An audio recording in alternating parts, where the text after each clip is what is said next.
E, Bom, boa noite oficialmente para todo mundo e para quem vai assistir depois também. Espero que vocês estejam bem, estejam curtindo bastante aí o curso. E, e qual que é a notícia que eu tenho para partilhar com vocês? Que o Anderson, ele deu a minha aula semana passada. E aí ele não me avisou. E eu preparei a aula, que é na verdade a aula da semana passada.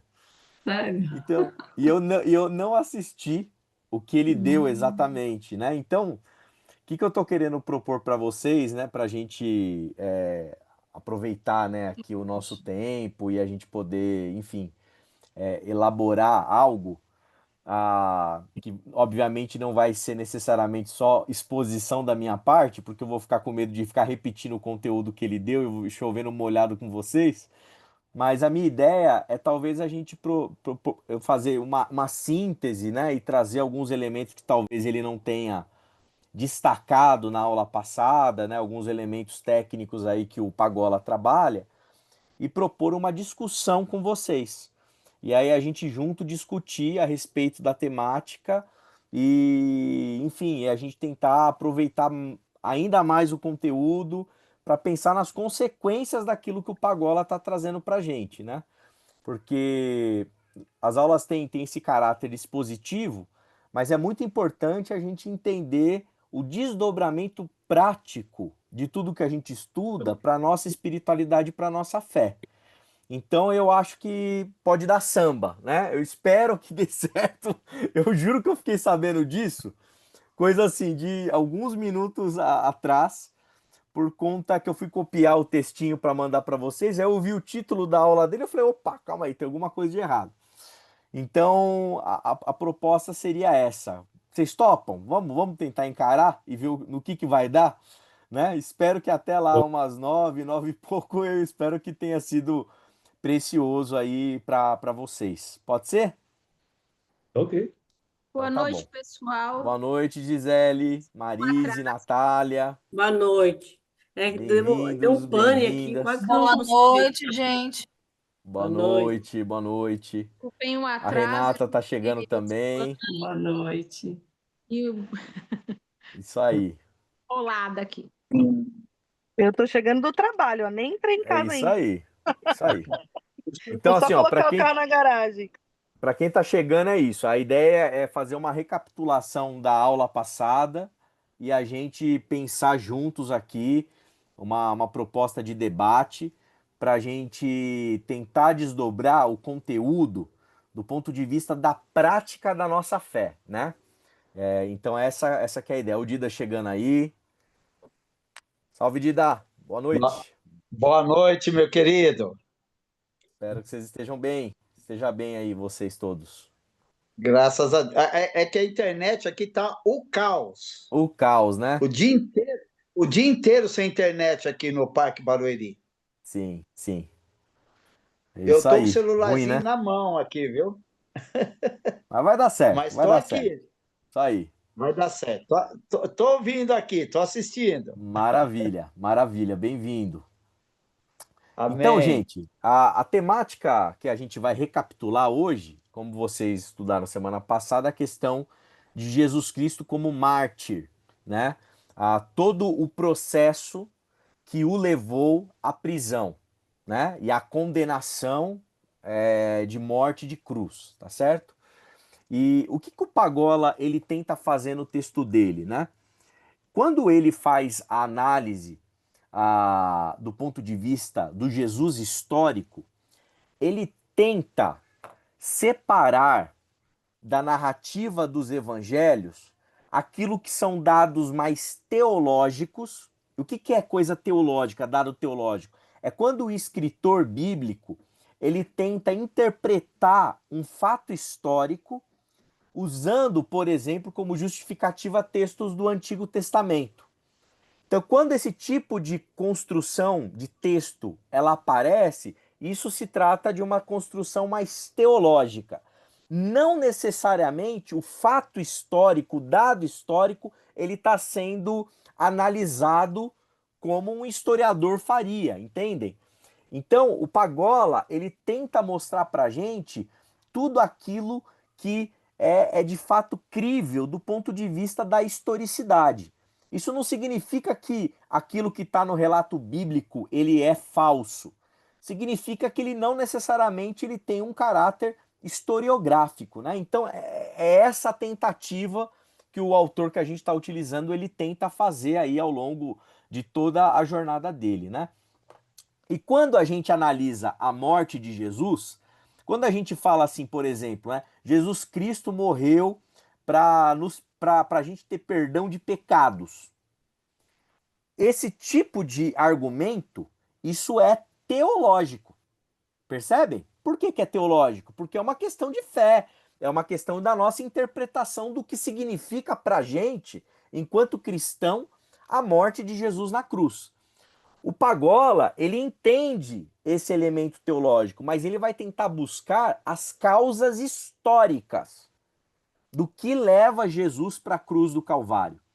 E esses elementos históricos, eles são muito importantes por várias razões, né? Dentre elas, para a gente poder argumentar e conversar com alguém que não é da fé. Né? Não adianta você chegar para alguém que não é da fé e falar assim, ó, Jesus Cristo é Deus encarnado e morreu pelos nossos pecados. A pessoa não é da fé, ela não está preocupada com quem Jesus Cristo é, ela está preocupada muitas das vezes em entender do ponto de vista histórico. Jesus existiu, quem que ele foi, né? Como que ele viveu, etc e tal. Então, o trabalho do Pagola nesse sentido é muito importante para a gente poder conversar com pessoas de fora do círculo da fé.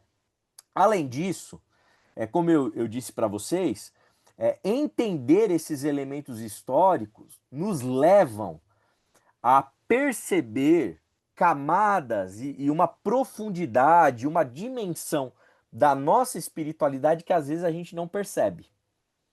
E é isso que eu quero tentar trazer à tona nessa noite para vocês de uma maneira bem enfática, tá? E para começo de conversa, o que eu quero dizer quando eu falo de espiritualidade? Vamos começar por aqui, tá? Quando eu falo espiritualidade, eu estou falando para vocês sobre a vivência da nossa fé. O modo como a gente vive e experimenta a fé cristã. Todos nós aqui, né, a maioria, se não todos, são cristãos. Como que a gente vive essa fé na prática? Na hora que eu estou no trabalho, na hora que eu estou na família, na hora que eu estou na igreja, na hora que eu estou no metrô, na hora que eu estou dando aula, né? Como que essa fé ela é experimentada? Isso tem a ver com espiritualidade. E quanto que o dado histórico de Jesus, o Jesus histórico, o Jesus Galileu que viveu naquele contexto do século I, quanto que ele impacta a minha vivência da fé, ou seja, a minha espiritualidade. É isso que a gente vai tentar problematizar aqui um pouquinho, tá? Então, o que a gente precisa entender em síntese daquilo que vocês viram a aula passada? Que Jesus, como diz o Frei Beto, né? Jesus não morreu de acidente de camelo, Jesus não morreu, né? Porque ele pegou alguma doença e foi lá para o SUS da época e morreu hospitalizado, né? Jesus, ele morreu como um prisioneiro político. Jesus, ele morreu por, na verdade, duas questões que envolveram essa prisão política. E política em dois sentidos. Política por conta da política religiosa do judaísmo do templo do primeiro século. E política porque isso envolvia também o Império Romano, de maneira específica Pôncio Pilatos. Quais são as duas grandes causas, do ponto de vista histórico, da prisão e da morte de Jesus de Nazaré? Primeiro lugar, a crítica ao templo.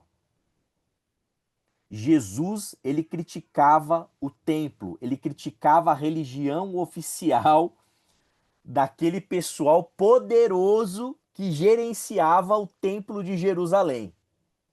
Lembra que Jesus falou que destruiria aquele templo e reconstruiria em 3 dias? Jesus estava cutucando onça com vara curta, né? Assim que diz, né? Cutucar onça com vara curta. Ele estava mexendo num negócio que é um vespeiro, tá? E o segundo motivo que leva Jesus a ser crucificado, Jesus, ele anunciou um reino de Deus. E o reino de Deus é um reino que incomoda Roma, porque César é o imperador de um reino. Como que vem outra pessoa anunciar um outro reino? Então é mais uma cutucada com vara curta numa onça bem braba, né? Bem poderosa. É a maior potência daquela época, né?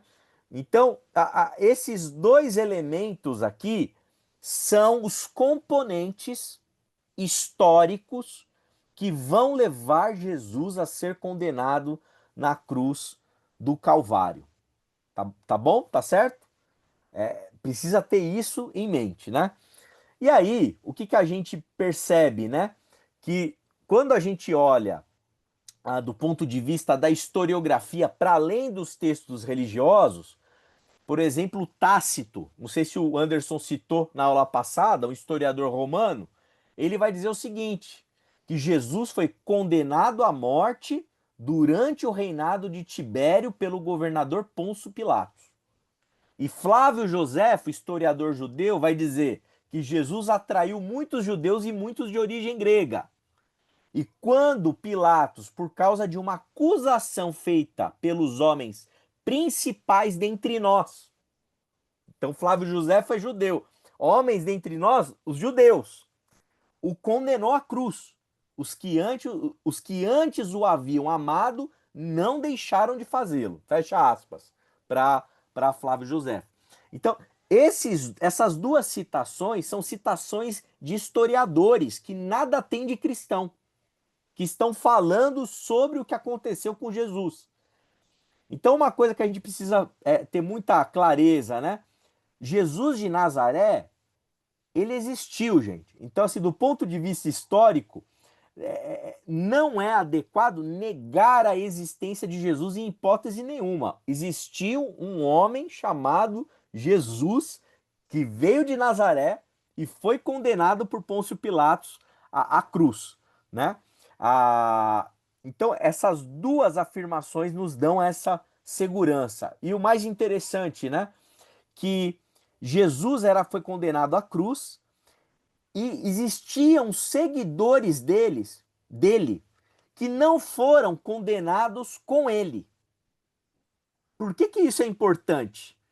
Isso é importante porque Jesus, ele não era considerado um líder de rebeldes.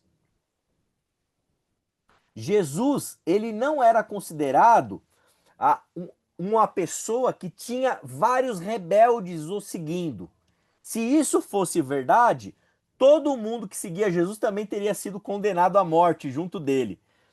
Só que ele, obviamente, ele era perigoso para os sacerdotes do templo e para Roma, que gerou a combinação para matá-lo. Se esperava que com a morte de Jesus, ela servisse de exemplo para que os seus seguidores pudessem se dissipar. Tá certo? O que acabou, obviamente, não acontecendo como a gente sabe, né? Os seguidores dele continuaram ali se multiplicando, né? Até lá o século IV, em que a fé cristã ela vai ser institucionalizada dentro do Império Romano. Beleza? Isso aqui tudo é dado histórico que a gente precisa perceber. E aí, alguns outros elementos que eu quero recapitular com vocês, né? Algumas figuras muito importantes dessa história, dessa narrativa. A primeira delas que eu quero destacar é o Caifás. Caifás. O Caifás, ele era uma pessoa muito forte em Jerusalém, lá nos anos 30. Ele quem governava o templo, ele era o sumo sacerdote, governava o templo e Jerusalém, presidia o sinédrio, que é tipo o STF da época, entendeu? É isso. Quem presidia era o Caifás. Ele representava Israel perante Roma. Ele era casado com a filha do Anás, né? Na Bíblia a gente não vê Anás e Caifás. Anás e Caifás. O Anás era um cara mais velho que o Caifás. Só que o Caifás ele casou com a filha do Anás. Uma das famílias sacerdotais mais importantes de Jerusalém, um clã importantíssimo, né? Caifás foi nomeado, né, ali no ano 18 por Valério Grato, né? Depois ele é confirmado por Pilatos e vai ser destituído da função de sumo sacerdote só em 36. Em outras palavras, o que a gente está dizendo aqui?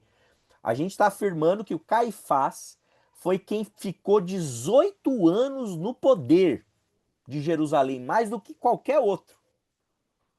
Essa é a figura, tá? Esse é o Caifás. Quem que é o Anás, né? O sogro dele. Ele é o patriarca de um dos clãs mais importantes desse contexto, tá certo?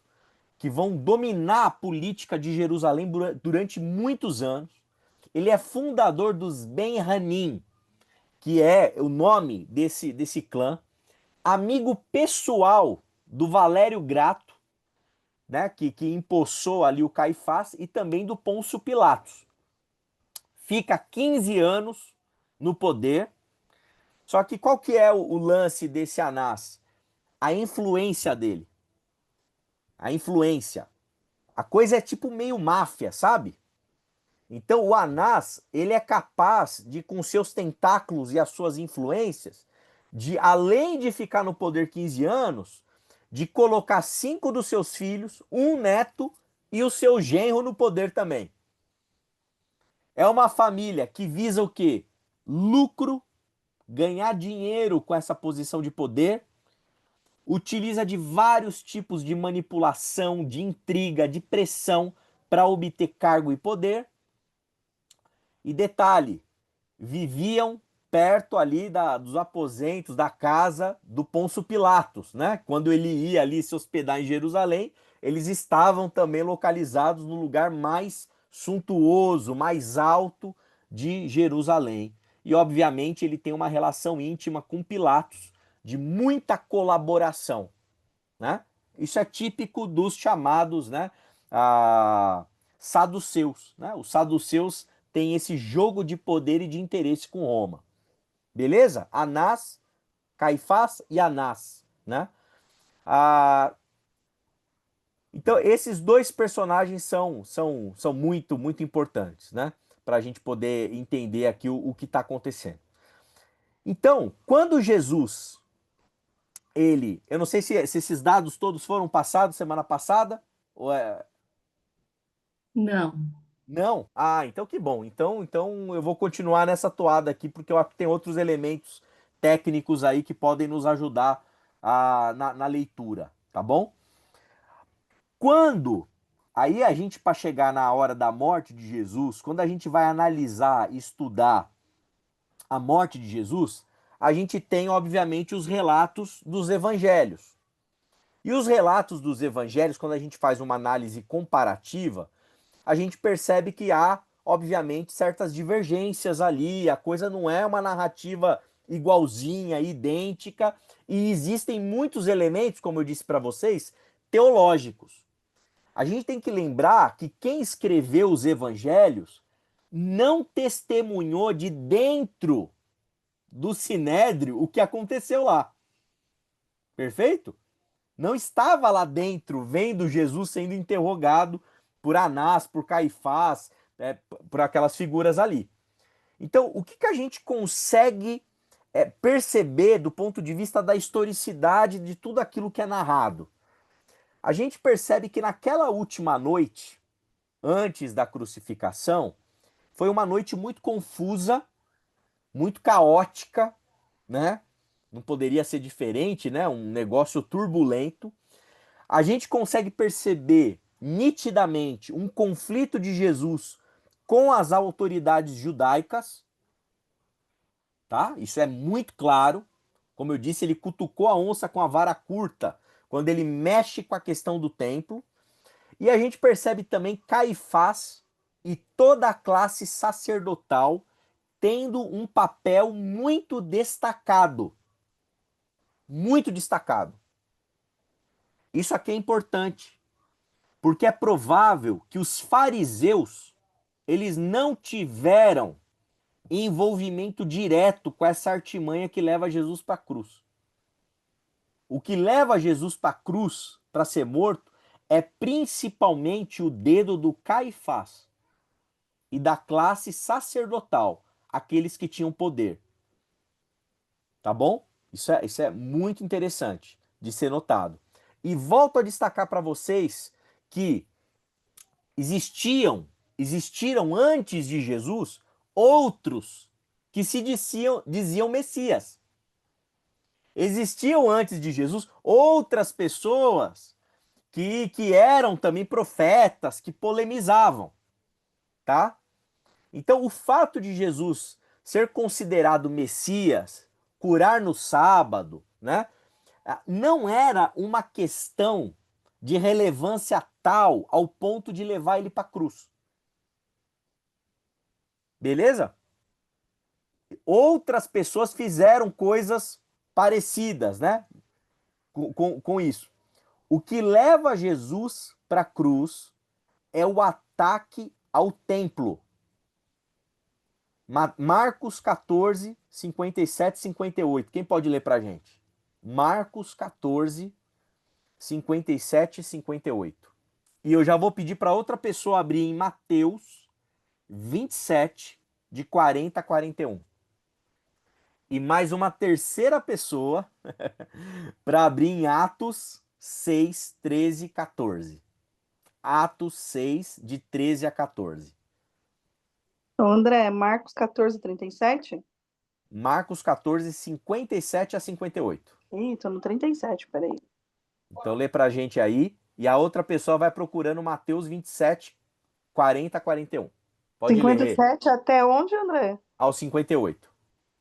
Então levantaram-se alguns e declararam falsamente contra ele: Nós o ouvimos dizer: Destruirei esse templo feito por mãos humanas, e em 3 dias construirei outro, não feito por mãos de homens. Isso aí. Beleza? Templo, templo. Vamos para Mateus 27, 40 a 41.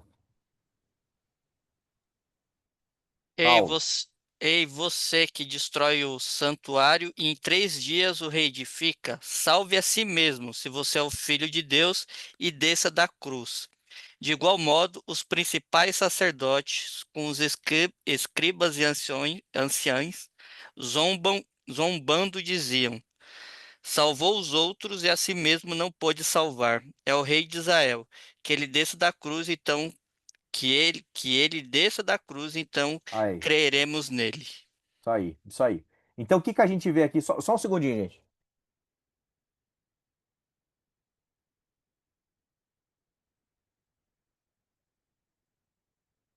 O cachorrinho tá desesperado aqui para entrar, para ficar no meu pé aqui.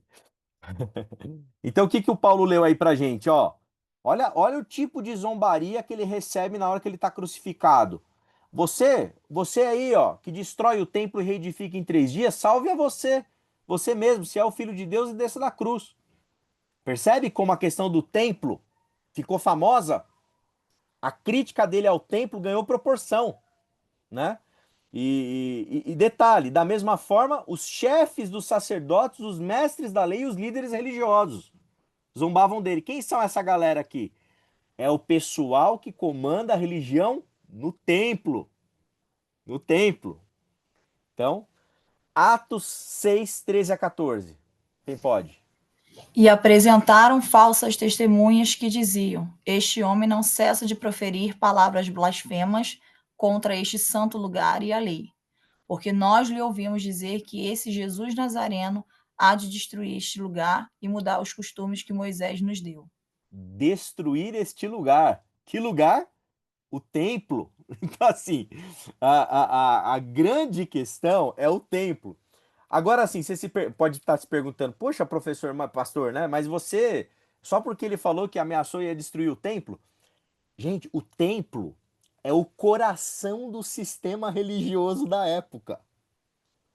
O templo é tipo assim, é tipo Brasília no Brasil. Tem que acabar com o Brasil. É Brasília, né?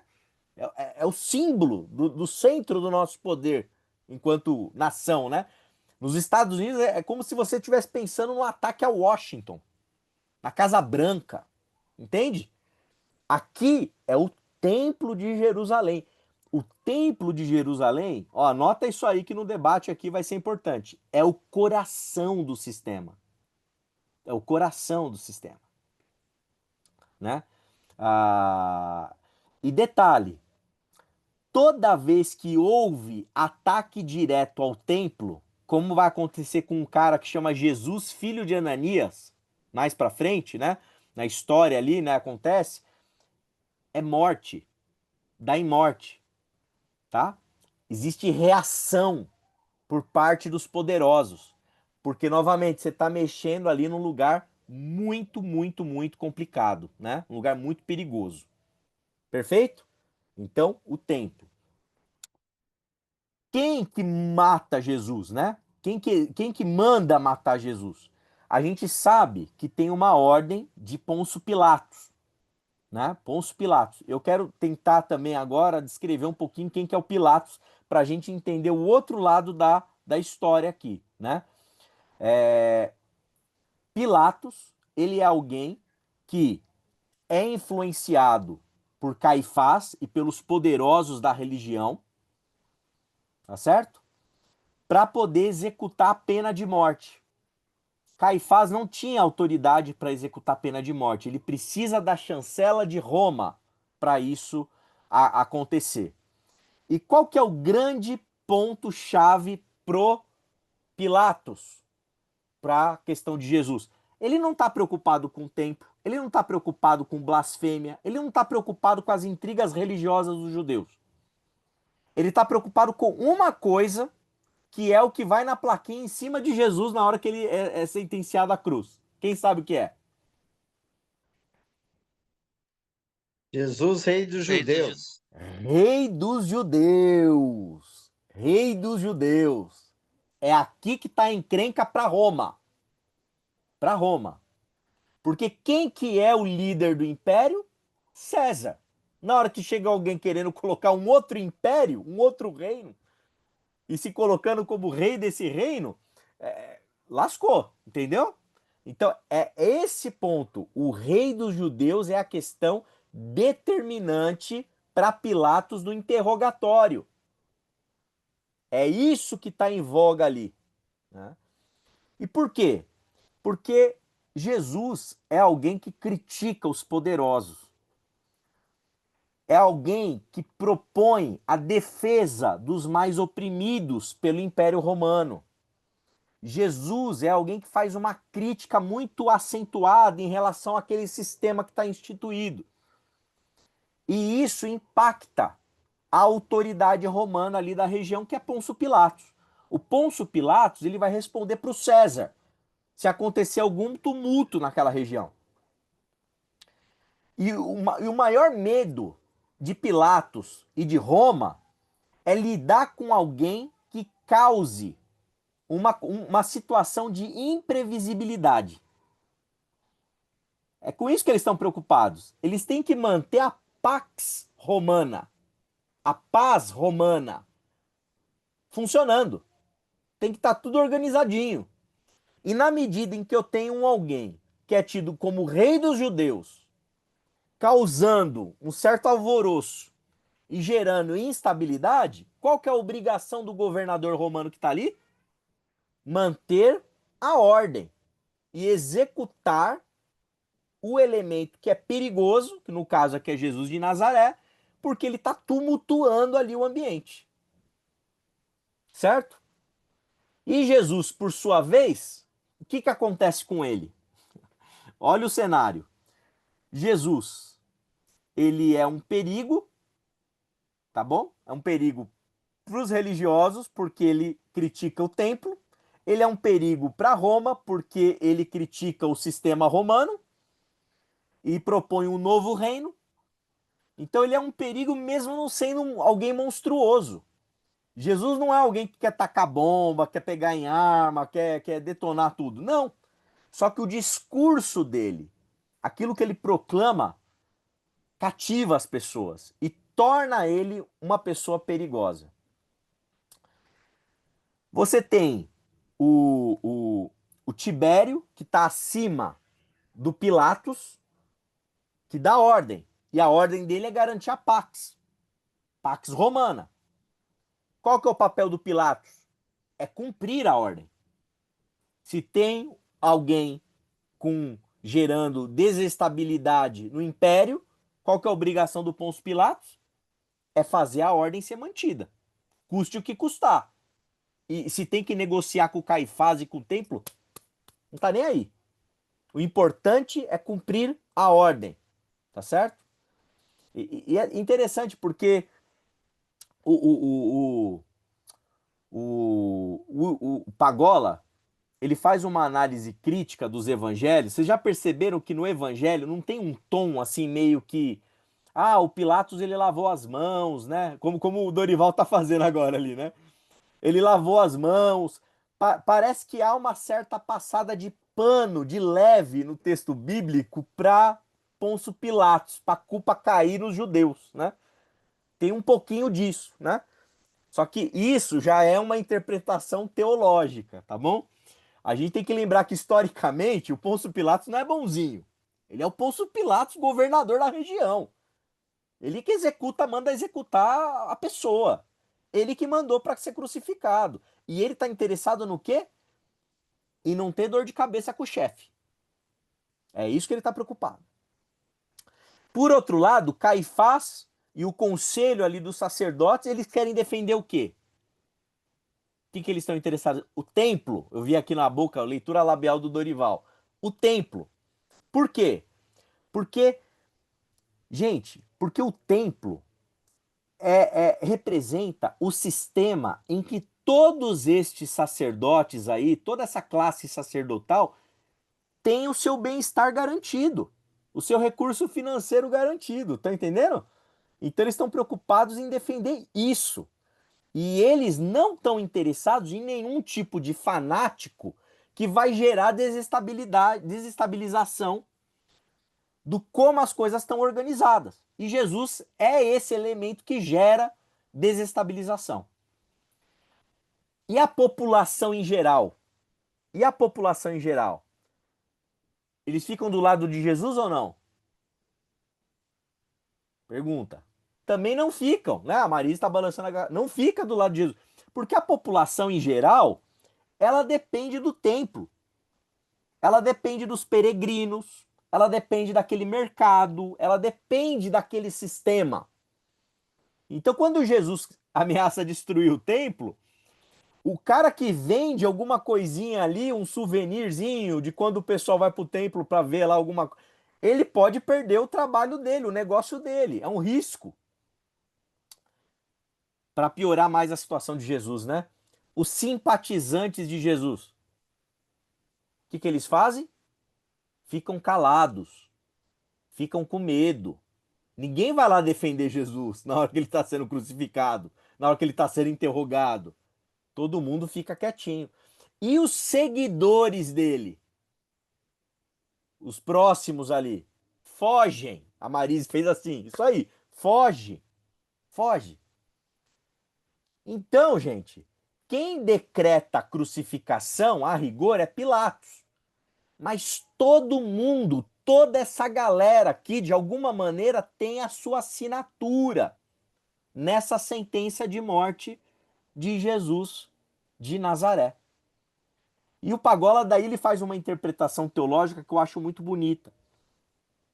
Todo mundo que está nesse negócio aqui, que levou Jesus para a cruz, de alguma maneira foram pessoas que não aceitaram o reino de Deus.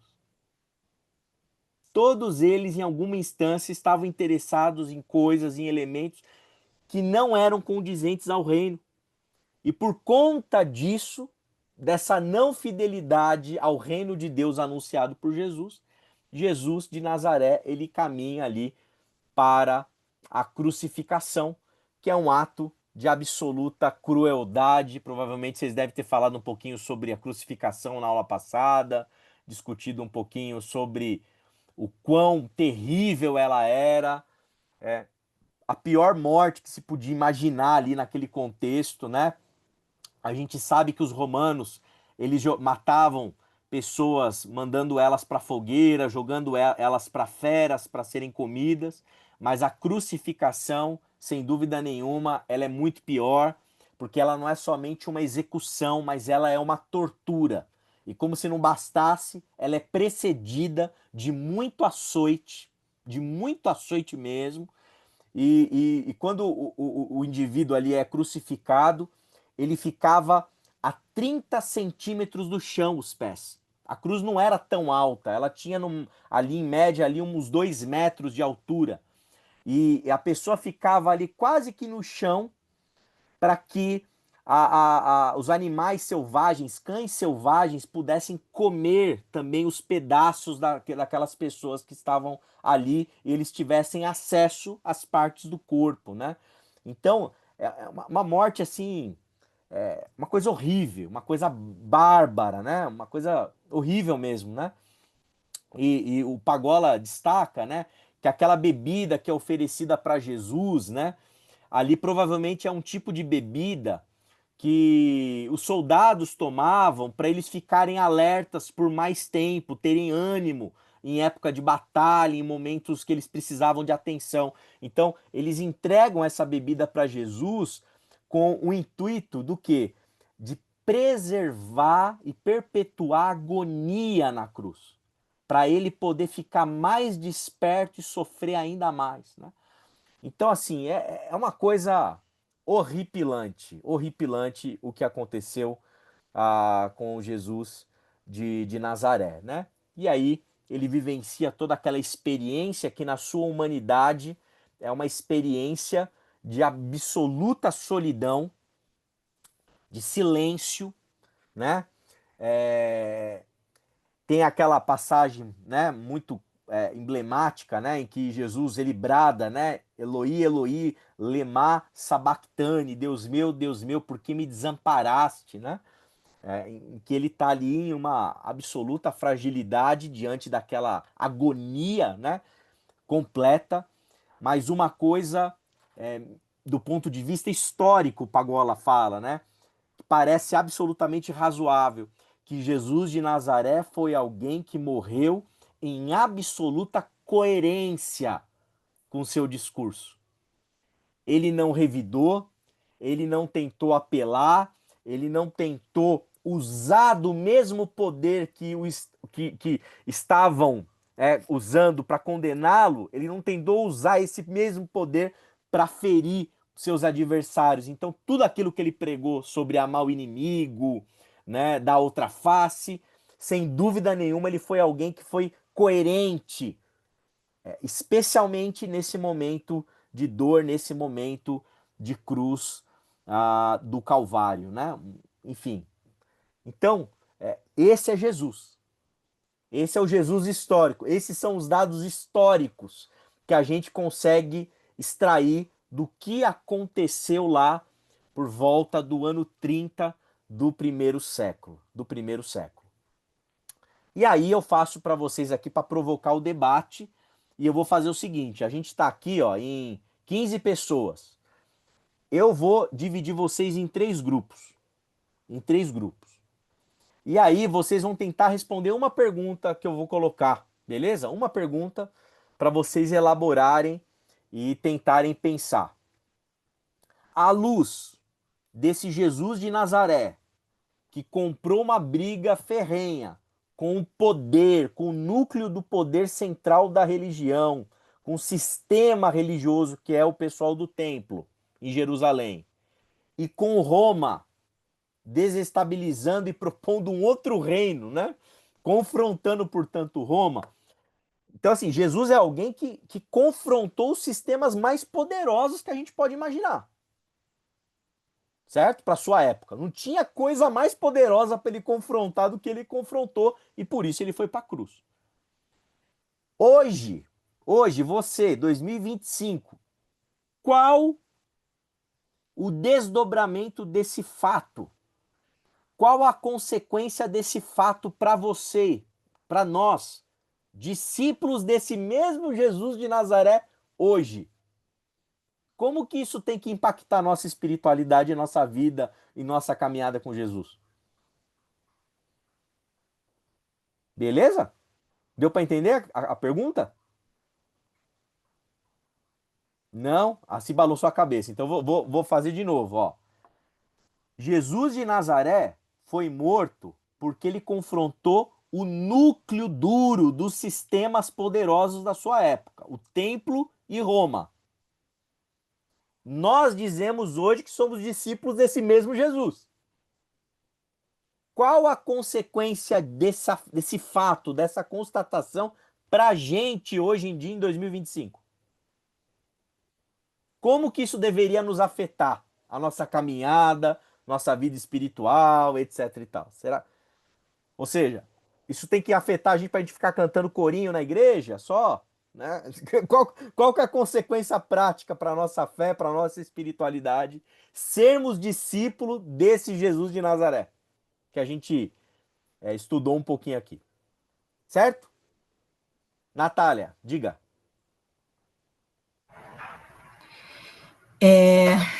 Sinceramente, eu acho que a gente está muito acomodado. Não responde ainda não, Natália. Eu vou dividir em grupo, hein? Vou dividir vocês em grupo, beleza? Aí vocês discutem em grupo, aí no final da aula a gente abre aqui para vocês falarem, pode ser? Pastor, só para falar que eu não consigo participar, porque eu estou trabalhando, estou só ouvindo Tá bom, a aula. Então, algum grupo vai ficar menos uma pessoa. tá bom. Eu vou criar, vai ser aleatório, tá? Eu vou criar 3 salas e vou atribuir automaticamente aqui. Vai ficar, ó, Dida, Eliane, Renata, Fernanda e Roberta. Você tá no primeiro, Rô. Não tem problema, é o que tem um a mais, aí dá certinho. Denise, Gisele, Marise, Natália, Dorival, Si, Paulo, Raquel. Beleza? Gente, se aparecer alguma coisa para você aceitar no Zoom, é só você aceitar e você vai cair na sala. Vocês discutem aí, ó, 15 minutinhos, a gente volta para a sala todo mundo junto. Vocês escolhem um representante e partilham o que vocês discutiram. Combinado? É só ingressar na sala aí, gente. Pode aceitar aí. E aí você vai cair lá na sala com a sua turma e vocês discutam a questão que eu coloquei. Até já.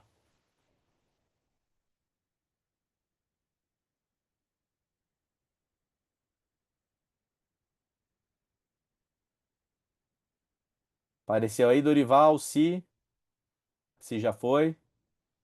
Eliene e Dorival. Deve ter só um botãozinho para clicar aí. É. Eu não tô achando, André. Não? Não. Co- Como é que aparece esse botãozinho? Não apareceu nada aí para você? Não. Oxi. É eu e quem mais? Você, a Sil, o Paulo e a Raquel já entraram na sala.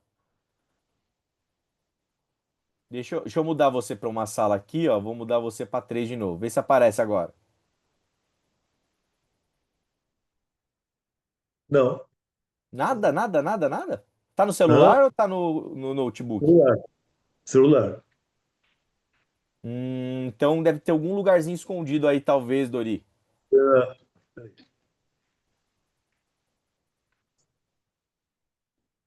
Em cima. não, aqui é para sair.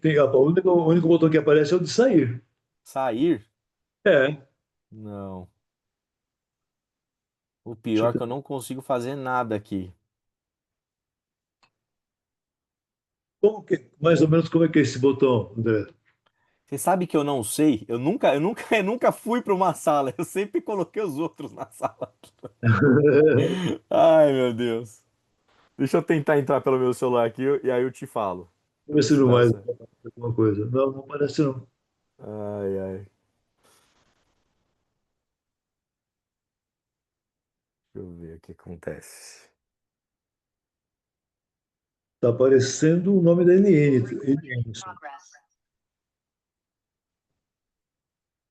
Deixa eu ver aqui, ó.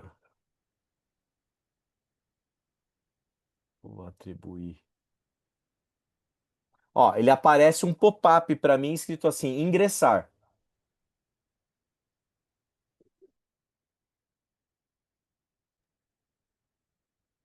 Não apareceu para você? Não aparece.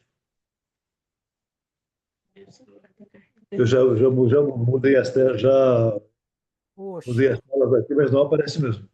Sai e entra de novo então, Dorival. Vamos ver se eu consigo te inserir para ver se ele aparece aí. Aham, Tá bom? tá legal, tô saindo. Valeu.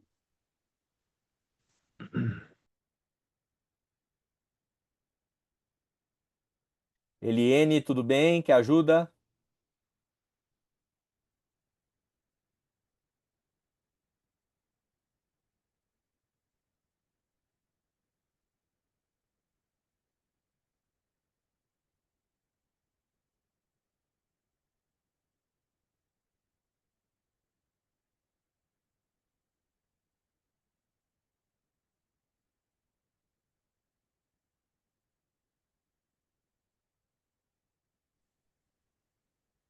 Chegou aí, Dori?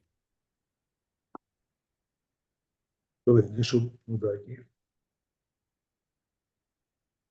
Não, aparece só Não, não, o. eu ainda não fiz aqui nada. Eu vou fazer Ah, tá. agora. Ok. Vou colocar aqui, vai aparecer alguma coisa aí para você, ó. Dá uma olhadinha agora. Ah, ingressar, agora sim. Isso.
Eu tô abismada com a tecnologia desse negócio.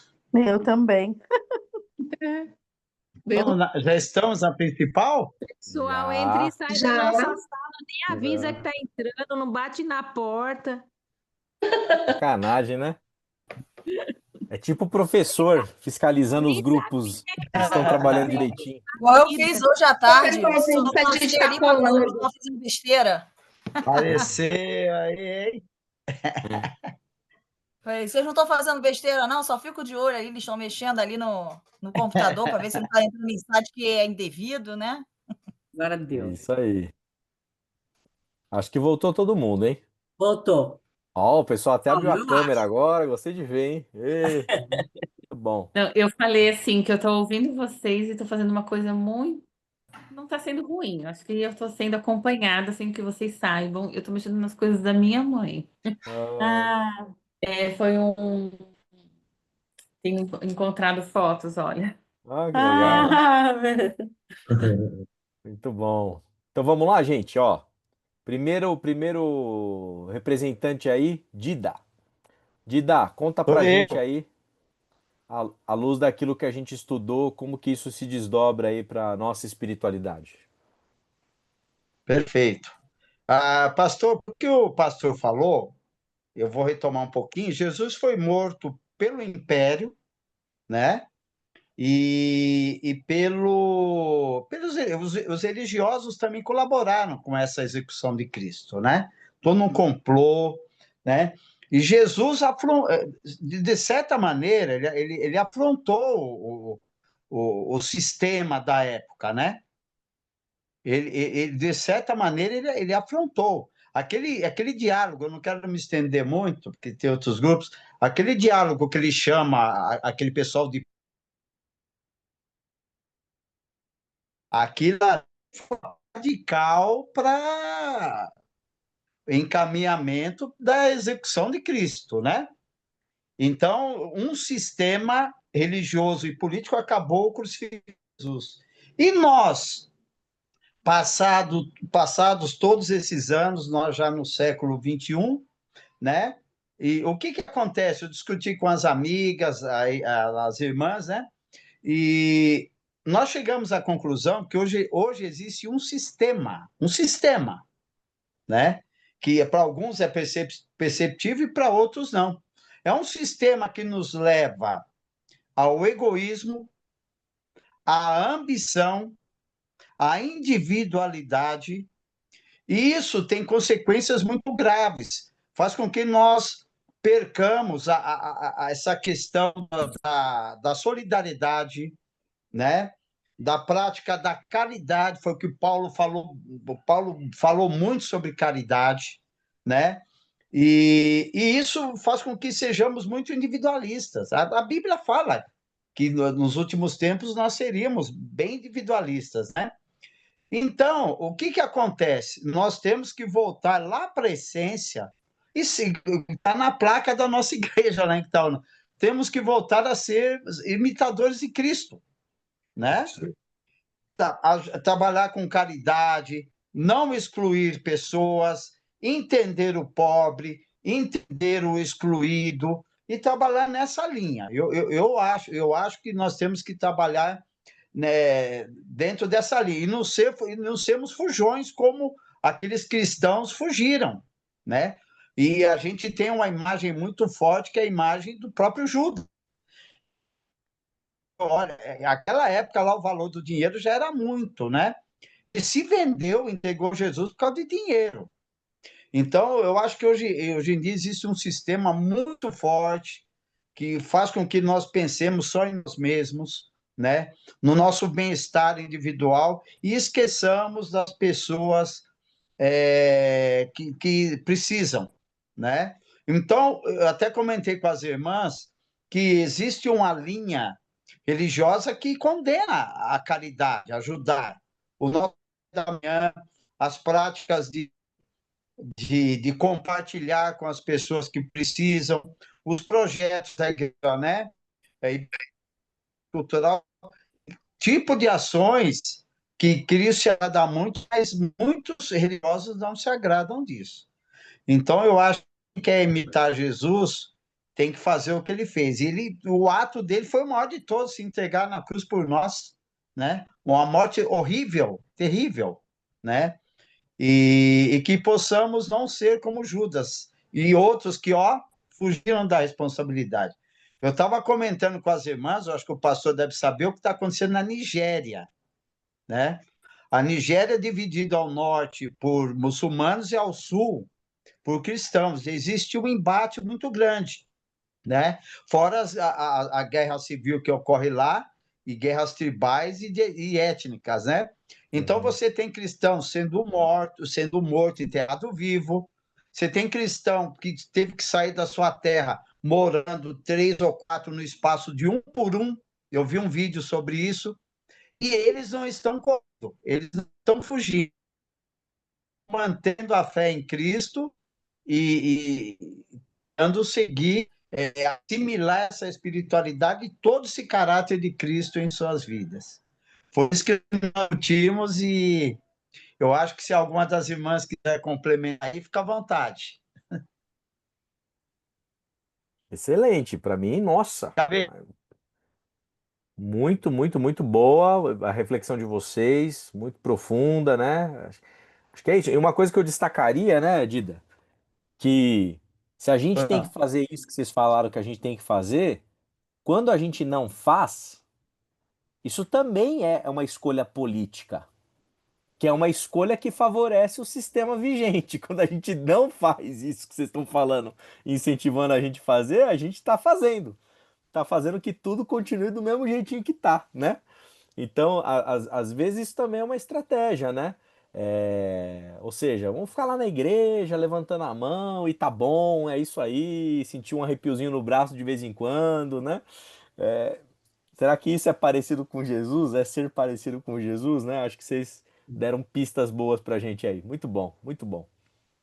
Segundo grupo é o Paulo. Não, a Nath primeiro, a Nath, depois o Paulo. O Paulo é o último. Boa noite.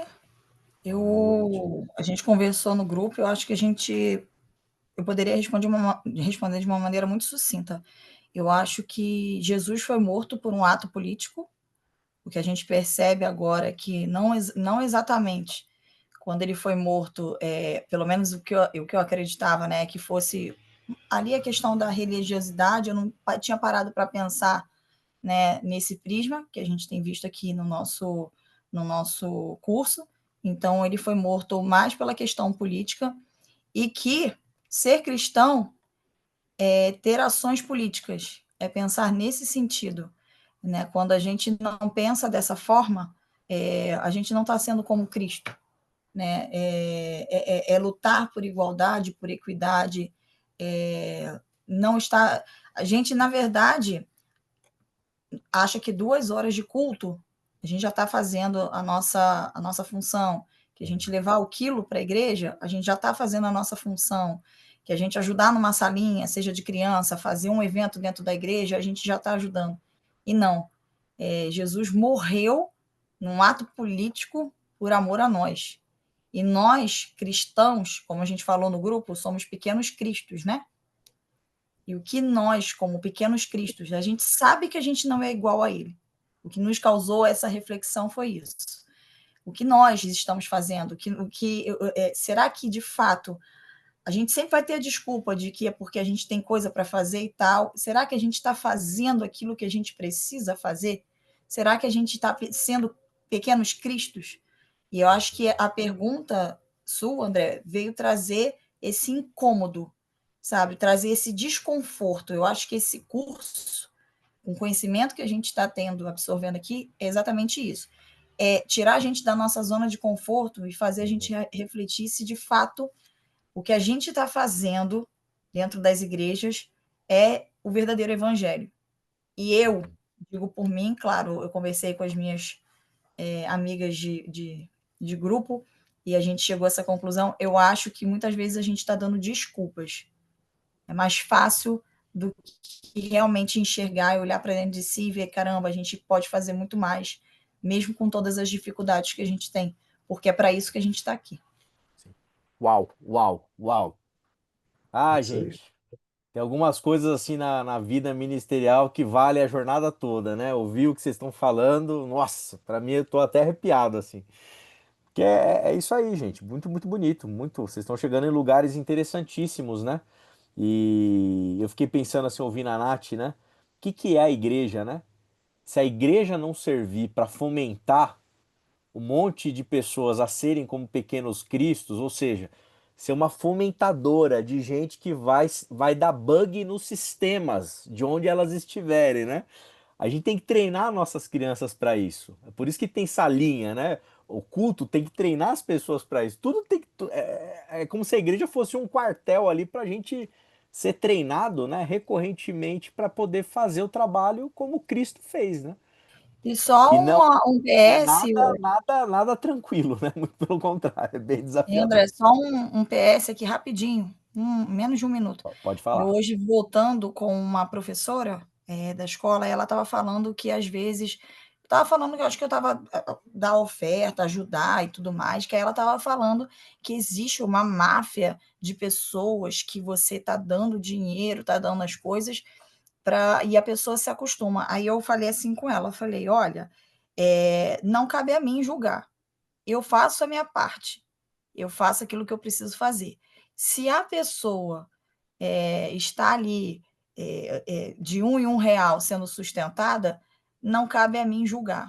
Ela que vai se Uhum. ver com Cristo. A minha função é fazer aquilo que eu preciso fazer. O que ela faz com o dinheiro, ou como ela faz, ou qual o tipo de pensamento, o problema é dela. O meu É, problema é estar ali para ela. isso aí. É isso aí. Muito bom, muito bom. Paulo Soares Correia. Bom, a gente começou a fazer uma. Eu vou começar do final, tá, grupo? Aí depois a gente vai acertando se eu não conseguir contemplar todo mundo aqui na fala. Mas no final, assim, a gente destacou muito a coragem de Cristo, a coragem de Jesus de confrontar o sistema vigente na época e como é que isso nos inspira. Mas a questão, diferentemente do grupo do Dida, que falou que a gente tem que estar disposto, inclusive até morrer, né? A gente ficou com um pouco de medo, né? Porque acho que ninguém aqui gostaria de ter o mesmo final que Jesus teve.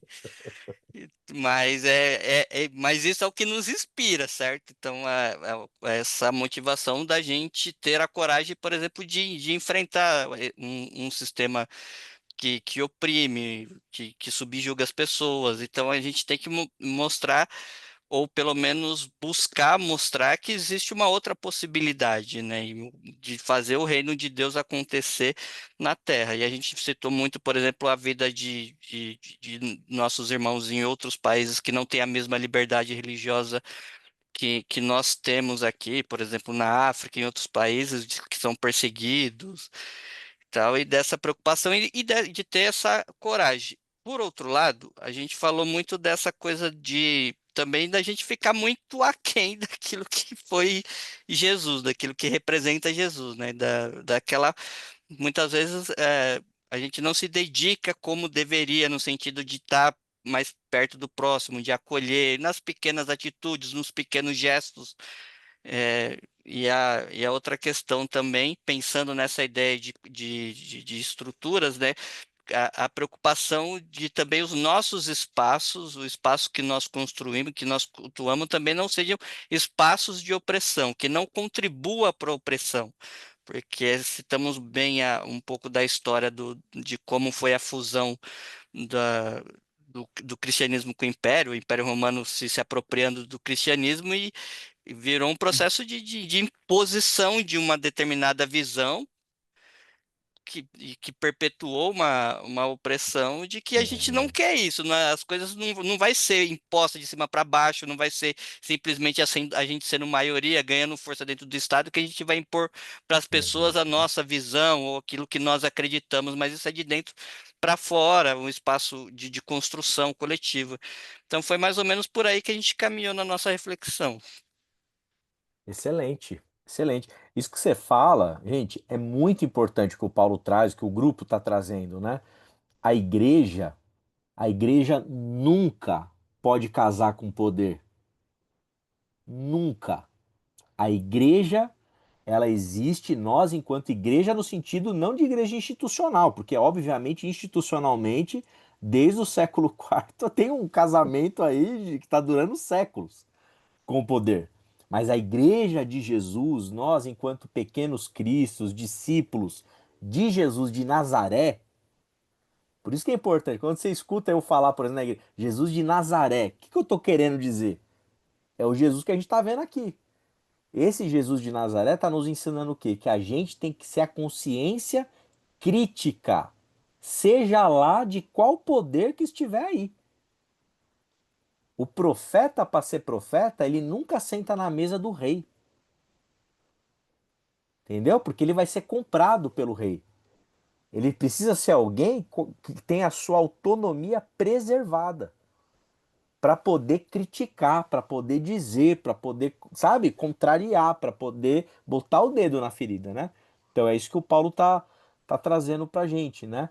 A gente tem que, a gente não pode contribuir com a opressão, né? A gente tem que saber se colocar no lugar de quem tem autonomia para criticar o opressor, né? E defender ali no caso quem são os oprimidos da vez, né? Sejam eles quais forem, né?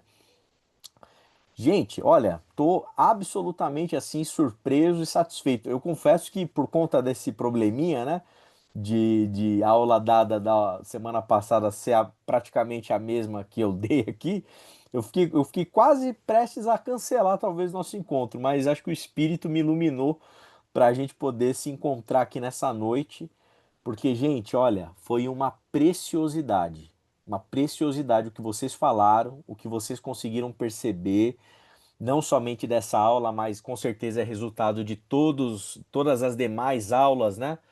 Que desperta em vocês um olhar para vocês conseguirem elaborar essas conclusões que vocês trouxeram. É assim, é de uma preciosidade sem tamanho, assim, não dá para mensurar. Eu recomendo que vocês voltem, escutem novamente as falas de vocês e, e prestem atenção nas comunidades de fé que vocês frequentam, né? Nas comunidades de fé que vocês conhecem, que vocês ouvem notícias, que amigos, que amigas frequentam. Façam uma análise crítica do que está sendo fomentado em termos de espiritualidade nas diversas comunidades de fé que vocês conhecem, né? Porque, gente, vamos ser sinceros, né? Se tiver distante de Jesus de Nazaré, que é o que a gente está vendo aqui, tem alguma coisa de errado. E eu gostei de quem falou aí, acho que foi a- acho que foi o primeiro, acho que foi o Dida ali, né? Se não tá fazendo um trabalho fomentando algo parecido com Jesus, claro que a gente fica com medo de ficar aquém, né, Paulo? Mas é o que você falou, a gente não pode ser covarde. Covarde, gente. Para sintetizar a aula de hoje, né? Se a gente fica. Volta a insistir. E eu não falo em termos pejorativos, que eu sou religioso, eu gosto de ir pra igreja, gosto de ouvir pregação, gosto de cantar, eu gosto de tudo isso aí. Ficava lá fazendo isso o dia todo se eu pudesse. Mas, gente, ser discípulo de Jesus de Nazaré não é ficar em banco de igreja levantando a mão pro alto e cantando, gente. Não é ir todo domingo pra igreja ouvir uma pregação. Se a pregação, se o louvor, se o ensino, se tudo que acontece na comunidade não nos despertar para termos coragem para confrontar os sistemas que estão operando no nosso mundo, a gente se acovardou, gente. A gente está brincando, né? É bonito, é um clubinho gostoso lá, a gente fica feliz, é legal, tal, né? Mas não é a profundidade do que significa ser um discípulo de Jesus de Nazaré, que perdeu a sua vida, né? Ou melhor, né? Doou a sua vida em nome de uma causa, em nome de uma coerência. E esse amor que ele entregou, né? Ali naquela cruz, né? É o que nos faz estar aqui. E se a gente está aqui se dizendo discípulo dele, e a gente fica anestesiado, e a gente fica ali, sabe, num negocinho água com açúcar, gente, a gente não está fazendo jus, né, ao nosso mestre. Então, assim, não que todo mundo aqui, não quero que todo mundo aqui saia procurando lugar aí para morrer, né? Não é isso. Mas a gente tem que se colocar em risco, né? A gente tem que ser confrontador, né? A gente tem que, sabe, como diria, eu vou citar aqui o cantor brasileiro, né? O Raul Seixas, né? Aí tem que ser a mosca na sopa. Se tá todo mundo comendo sopinha e a gente não causa desconforto para ninguém, poxa, tem alguma coisa de errado, né? Tem alguma coisa de errado, né? Então, que Deus nos inspire, né, a sermos um pouquinho como Jesus, porque podem ter certeza, se isso acontecer, aí sim a gente vê mudança no nosso mundo. Marise. Eu queria só comentar que em João, acho que é 10:18, Jesus fala, ninguém tira a minha vida. Eu dou a minha vida por conta própria, por vontade própria. Então, ele doou, né? Então, ele doou tudo e doou. Então, é um exemplo para a gente, né? É isso aí. É muito legal essa parte. Ele doou, eu sou o bom pastor da vida pelas ovelhas. Então ele doou, porque foi julgado, foi condenado, foi morto, foi crucificado, mas ele quis, porque se ele poderia ter saído da cruz, né? Ele poderia, tinha poder, né? Ele Com doou. certeza. Então a doação começa tudo por Jesus, é isso aí. Isso daí, Má, significa o seguinte: ele tinha consciência do É, risco que ele estava correndo. é, Ele podia ter mudado o discurso dele, ele podia ter podia, dado um jeito, podia é, ter tentado se defender, podia ter é, apelado para sé, podia ter feito um monte de coisa. Ele não fez porque ele foi não fez. coerente, ele foi até o fim, entendeu? É, É, em nome desse ato de amor. De quem? Do amor, leproso que ele curou, das é, pessoas. Porque se ele mentisse, se ele mudasse o discurso naquela hora, ele trairia a confiança de todo mundo que acreditou nele. então. Olha que coisa, assim, Nossa, é é um de uma exemplo, beleza que não existe, né? Pastor, Diga lá, é, Raquel. o que eu disse também, acho que a gente tem que começar no mínimo, né? Porque ter essa coragem de ser realmente seguidor de Jesus, fazendo o que Jesus fez, a gente não faz o mínimo. Pois é, pois é. Umas coisas muito simples. Eu dei um exemplo da escola, hoje a gente falando sobre os migrantes, e aí a coordenadora falou assim: a gente não acolhe? Aí todo mundo acolhe. E eu, aquilo assim, me incomodou, né? E eu falo, não falo, pergunto, não pergunto. Aí eu falei: eu acho que eu tenho que trazer uma reflexão, né? Eu falei assim: olha, numa outra escola tinha a questão do cabelo, né? Os bolivianos têm lá não sei se todos, porque desse ano lá ninguém cortou cabelo. Mas tem crianças que cortaram o cabelo e a gente fica assim, meu Deus, que absurdo cortar o cabelo. Eu, particularmente, o cabelo da menina é lindíssimo. Vai no final de semana, volta careca, raspada, né? Então é um choque, principalmente para a mulher. Ah, mas isso aqui não acontece. Aí uma professora levanta e fala assim: então, aí teve um aluno que não é boliviano, a gente não sabe por que, rapou o cabelo, mas todo mundo passava e falava assim: nossa, mas por que fizeram isso com o Isaac? Nossa, mas por que Uhum, fizeram isso com o Isaac? Nossa, porque a ponto do menino chegar e falar assim: meu cabelo vai demorar para crescer, né? Então, uhum. assim, Tadinho. ele não precisou ser boliviano. Uhum, Nós não fomos mensageiros de Cristo. Nós não fomos seguidores de Jesus para uhum. a vida dessa criança. Porque a Sim. gente não sabe o porquê que raparam o cabelo dele. A gente acha que é por conta do financeiro para demorar para crescer, Uhum. né? Mas nós não fomos É. cristãos ali. É uma coisa do dia a dia. Claro. Os bolivianos são acolhidos? Não são. Não são porque os nossos não foi acolhido, né? Perfeito, Essa que é a ótimo, ótimo testemunho, né? Testemunho triste, né? Mas acho que contundente, né? Do que a gente está falando aqui, né? É a mesma coisa os nossos filhos, né? A gente ensina os nossos filhos ao quê, né? Se a gente ensinar eles no caminho de Cristo, não é ficar repetindo o versículo, gente.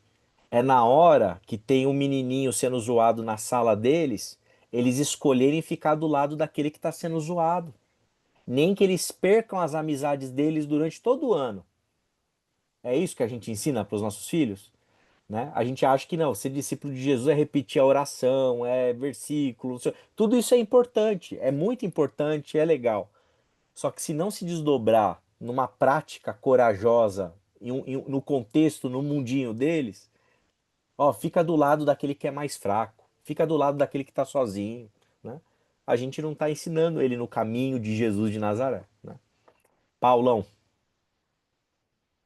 Eu gostei muito do que a Natália falou lá na apresentação dela, porque sobre essa questão da dimensão da ação de Jesus de questionar as estruturas, porque a gente está acostumado com uma determinada leitura.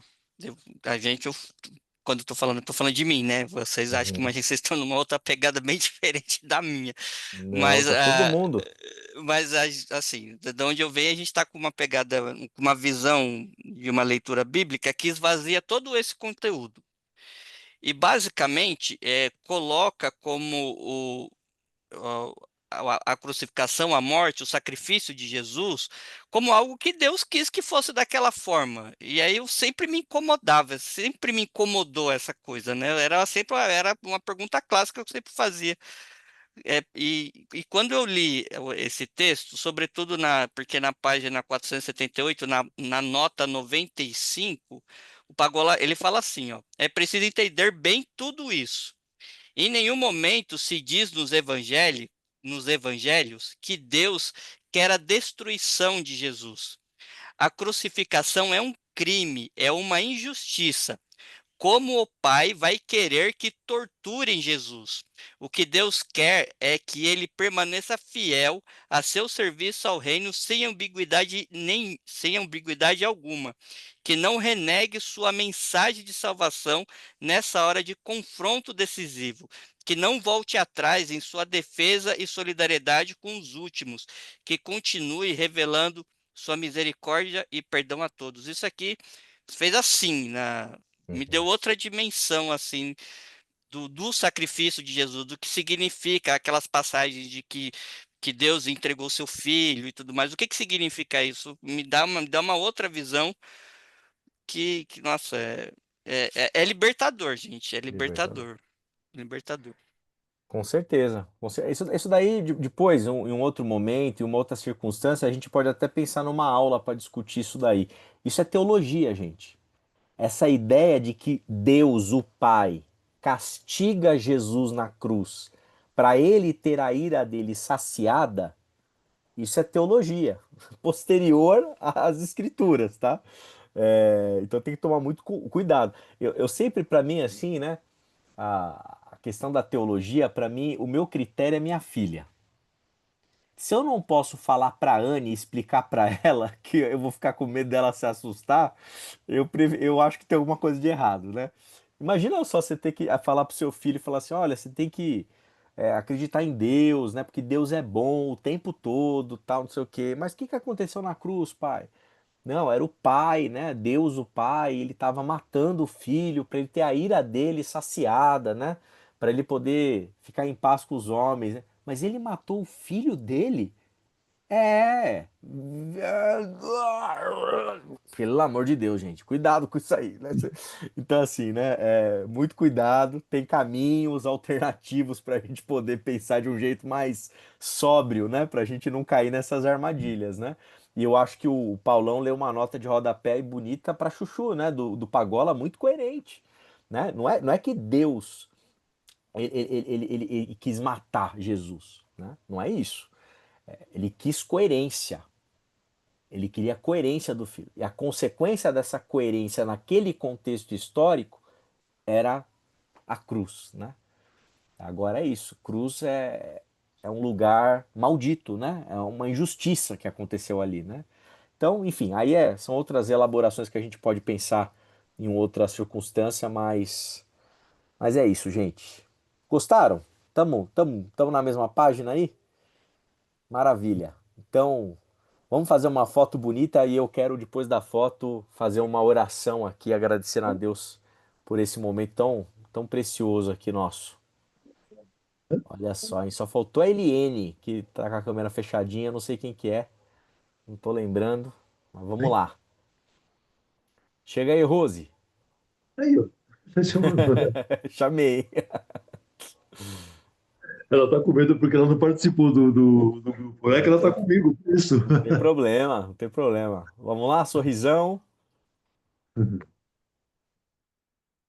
Registrada nossa imagem. Vamos Tchau, terminar com uma. gente.